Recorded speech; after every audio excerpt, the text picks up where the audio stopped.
बिस्मिल्लाहिर्रहमानिर्रहीम। आज के मुबाहिसे में हम डिस्कस करेंगे।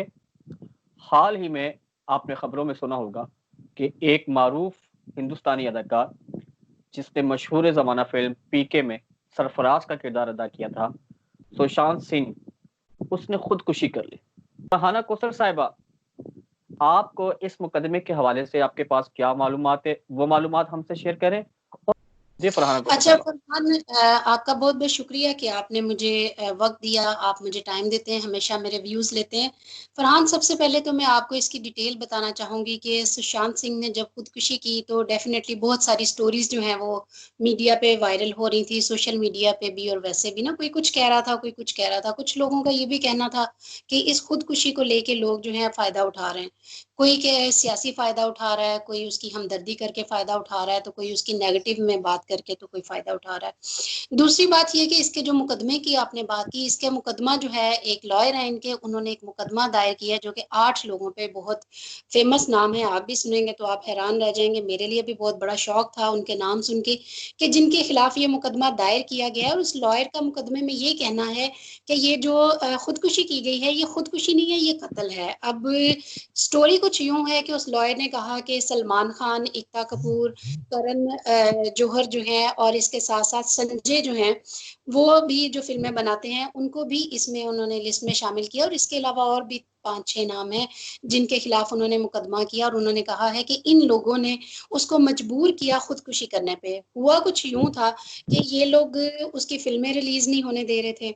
जब कोई फंक्शन होता था, उसको फंक्शन पे इनवाइट नहीं किया जाता था इन लोगों की वजह से। बहुत सारी ऐसी फिल्में थी जो उसकी जब अनाउंस होती थी तो उसका नाम निकाल दिया जाता था। उस लॉयर का कहना ये है कि वो ज़हनी तौर पे बहुत ज़्यादा डिप्रेशन का शिकार था। जब उसने खुदकुशी की तो उसके बाद उसके घर से भी जो कागज़ात मिले, जो डॉक्यूमेंट्स मिले, उसमें भी यही पता चलता है कि वो मेडिसिन भी यूज़ कर रहा था। लेकिन आप देखें कि फरहान, खुदकुशी जो है ना, अगर देखा जाए नौजवान नस्ल की बात की जाए, जैसा कि आपने भी बात की और मुझे भी पता है कि हमारे जो लोग हैं उसको फॉलो करते हैं। हमारे लोग भी करते हैं, बहुत सारी कंट्रीज की नौजवान नस्ल जो है वो उसको फॉलो करती है। बहुत अच्छा अदाकार था, नो डाउट। और जो अदाकारी होती है या जो सलाहियत होती है, जो टैलेंट होता है, वो कह लें कि सरहदों का मोहताज नहीं होता। डेफिनेटली आपस में जैसे भी ताल्लुकात रहें, लेकिन लोग उसको फैसिनेट भी करते हैं और उसको आइडलाइज भी। खुदकुशी किसी भी मसले का हल नहीं है। खुदकुशी अगर आप करेंगे तो आप अपनी जान से जाएंगे, किसी का कुछ नहीं जाएगा। अब देखें, अगर सुशांत सिंह की बात की जाए, अगर उन्होंने डिप्रेशन में आके खुदकुशी की तो इसका फायदा उसके दुश्मनों को मजीद हो गया। जो लोग उसके अगेंस्ट जा रहे थे, जो उसके खिलाफ कंपेन कर रहे थे, प्रोग्राम्स में बुलाया नहीं जा रहा था, उसकी फिल्में जो हैं उनको खत्म करवा दिया जा रहा था ऑन एयर। और देखिए फिर फरहाना कौसर, ये तो हो गया ना एक पहलू उनकी खुदकुशी का, उसके हवाले से।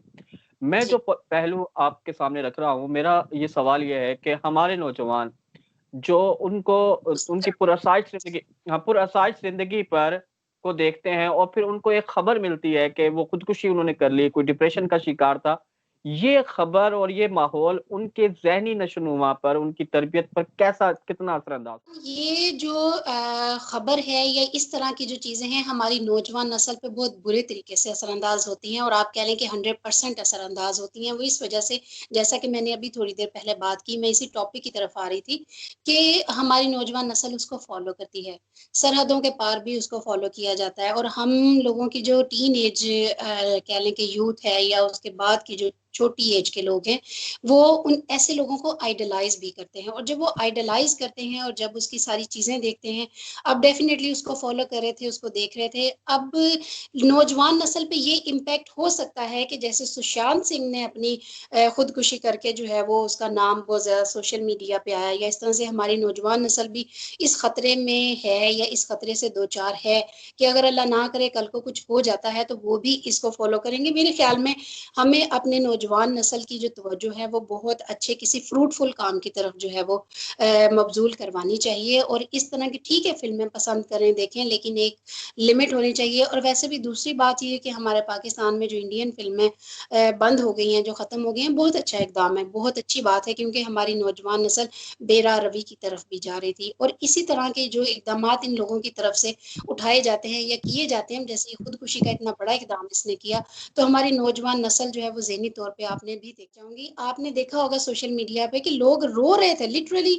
जो लड़कियां थी वो रो रही थी, और इसकी जो तस्वीरें हैं या जो मोबाइल है वो अपने साथ लगा के वो रोती हुई नजर आई थी। अब आप मुझे खुद बताएं कि जब एक अदाकार या कोई सेलिब्रिटी जो है इस लेवल पे पहुंच जाता है कि लोग उसको बहुत बड़े लेवल पे फॉलो करते हैं, तो वो जो करेगा लोग उसको फॉलो करेंगे। उसको ये चाहिए था मतलब कि वो मुश्किलात का सामना करता, खुदकुशी ना मतलब करता, उसकी लोगों वजह का से मुकाबला उसको करता। फॉलो करने की वजह, उसके इस इकदाम की वजह से नौजवान नस्ल की ज़हनी नशोनुमा पर ज़हनी तरबियत। कि हम कोई ऐसा इकदाम ना उठाएं, कोई ऐसा कदम ना उठाएं या कोई ऐसा काम ना करें कि जिसकी वजह से हमारी आने वाली नस्लें या हमारी नौजवान नस्ल जो हमें फॉलो कर रही है उनका भी फ्यूचर तबाह हो। अच्छा, मैं एक बात पे ये देखिए, मैं इसको देखता हूँ, ये इस तनाजुर में भी देखता हूँ कि अगर हम हमारे यहाँ तो सोशल मीडिया पे इसका डिस्कशन ही बड़ा गलत अंदाज में हो गया। एक वो लोग जी जो उनके इंतकाल पर दुख कर रहे थे, और एक तबका वो फिर वहां सोशल मीडिया से आया, क्योंकि वहां तो बोलने की आजादी है ना, जो कह रहा था जी कि वो एक दूसरे मजहब का शख्स है और उसने इस तरह किया। मैं इसको इस तरह देखता हूँ कि देखें, ये एक हकीकत है कि हमें अपने नौजवान नस्ल को बताना चाहिए कि एक फिल्म है और एक जिंदगी है, हम्म एक अदाकारी है और एक हकीकत है। और जिंदगी की हकीकत यह है कि आपको अपनी जिंदगी में बहुत से किरदार अदा करने पड़ते हैं।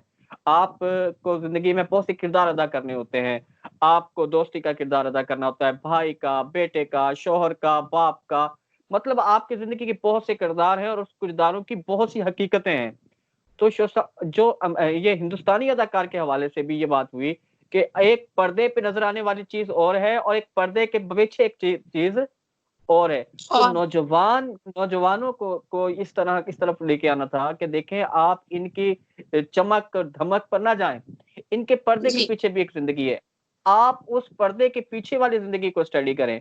आप उस पर्दे के पीछे जो जिंदगी है मैं उसके आपको बारे में बताती हूँ। देखें।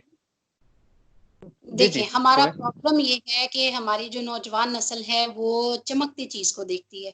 हमारा मीडिया या जो भी चीज दिखाती है वो उसी को फॉलो करती है। हमारे मीडिया का भी कसूर है, इंडियन मीडिया ले लें, भारतीय मीडिया या कोई भी मीडिया ले लें, इसका भी कसूर है। लेकिन हमें अपने मुल्क में, अपने कंट्री में, बीइंग इस्लामिक कंट्री, हमें अपने नौजवान नस्ल को एजुकेट करने की जरूरत है। हमें ऐसी फिल्में बनानी चाहिए जो हकीकत में मबनी हो। उनको एजुकेट करें, उनको बताएं कि उन्होंने अपनी रियल लाइफ जिंदगी में अपना किरदार कैसे अदा करना है। हमारी बहुत सारी फिल्में, हमारे बहुत सारे ड्रामास, भारतीय फिल्में ले लें या पाकिस्तानी ले लें, बहुत सारी स्टोरीज उसमें ऐसी होती हैं जो हकीकत में मबनी नहीं होती। आप कोई लव स्टोरी ले लें, आप कोई घरेलू झगड़ा ले लें, आप किसी बहन भाई का झगड़ा ले लें या भाई भाई का ले लें, बाप बेटे का ले लें, ऐसी ऐसी चीजें उसमें दिखा दी जाती हैं ग्लैमर दिखाने के चक्कर में, अपनी फॉलोशिप बढ़ाने के चक्कर में, और उसका ज्यादा बिजनेस करने के चक्कर में, कि हम लोग अपनी नस्लों के जो है मुस्तकबिल से जो है वो खेल रहे हैं। हमें इस चीज का एहसास ही नहीं रहा कि हम अपनी फिल्मों में अच्छा क्या दिखाने जा रहे हैं और बुरा क्या दिखाने जा रहे हैं। हमें ना अच्छे की तमीज नहीं है और ना बुरे की तमीज रही है। तो मेरे ख्याल में हमें इस अमर की जरूरत है कि हम हकीकत में मबनी फिल्में बनाएं, उनके डायलॉग, उनकी स्क्रिप्ट राइटिंग ऐसी हो कि हम बच्चों को, आने वाली नस्लों को हकीकी लाइफ की तरफ मोटिवेट करें, ना कि हम लोग ग्लैमर की तरफ उनको लेके जाएं, हम उनको बुराई की तरफ लेके जाएं, या हम लोग ऐसे इकदामात की तरफ लेके जाएं। देखिए ना, पहले हम फिल्मों को दो हिस्सों में तकसीम करते थे। एक हम कहते थे ये कमर्शियल फिल्म है, एक कहते थे हम आर्ट फिल्म है। आर्ट फिल्म जी को हम कहते थे कि ये हकीकत के करीब होती है, इसमें ग्लैमर नहीं होता, इसमें कमर्शियलिज्म नहीं हम्म होता। कमर्शियल की फिल्म बनाने के लिए कहते थे इसमें गाने चाहिए, इसमें रोमांस चाहिए, इसमें लड़ाई झगड़ा साइंस फिक्शन कोई डाल के एक फिल्म बना देते। फिर लोगों ने वो पसंद करना शुरू कर दिया, लोग उस तरफ चले गए, आर्ट फिल्मों का दौर खत्म हो गया। मतलब जी कहने का बिल्कुल। मकसद ये है कि हमारे मीडिया को दोबारा अपनी नस्लों को वापस लाने के लिए, देखिए ना, बहुत हिंदुस्तान और ही इसकी पाकिस्तान, जरूरत है देखें फरहान, हिंदुस्तान और इसके पाकिस्तान। लिए हमारे मीडिया को, हमारे स्क्रिप्ट राइटर्स को, हमारे प्रोड्यूसर्स को, डायरेक्टर्स को बहुत ज्यादा मेहनत करने की जरूरत है इस चीज पे। जब तक हम असल वो में नहीं करेंगे, नस्लें हकीकत की तरफ, या जो हमारी इस्लामिक कंट्री है या जो भी हमारी रिक्वायरमेंट्स हैं उनमें वो वापस नहीं आ सकती। आप देखें, इन्हीं मीडिया को, इन्हीं फिल्मों को देख देख के जो हमारी नई नस्ल उनको फॉलो करती है। आपने देखा स्कूल्स में, कॉलेजेस में, यूनिवर्सिटीज में स्मोकिंग आम हो गई, वहां पे शीशे आम हो गए, वहां पे आइस का नशा आम हो गया।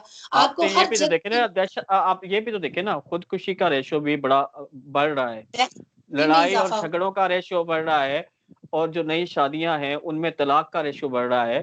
ये सब, ये अदम बर्दाश्त का, डिप्रेशन में गलत फैसले करने का, डिप्रेशन में गलत इकदाम उठाने का ये रेशो बढ़ रहा है, और ये रेशो इधर से आया है।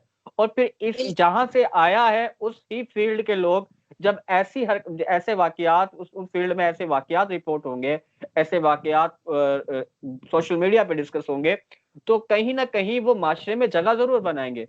तो बिल्कुल। आज के हमने इस टॉपिक पे मुबाहिसे में हमने हिंदुस्तानी अदाकार जिस सरफराज के नाम से जो पाकिस्तान में बहुत मशहूर था, उनके खुदकुशी के हवाले से आपने हमें मुफीद मालूमात भी दी, आपने उसका अपना पॉइंट ऑफ व्यू भी दिया, और हमने इसी डिस्कशन में फिल्म जो हमारी मीडिया इंडस्ट्री के एक अहम पहलू की तरफ भी हमने बातचीत की।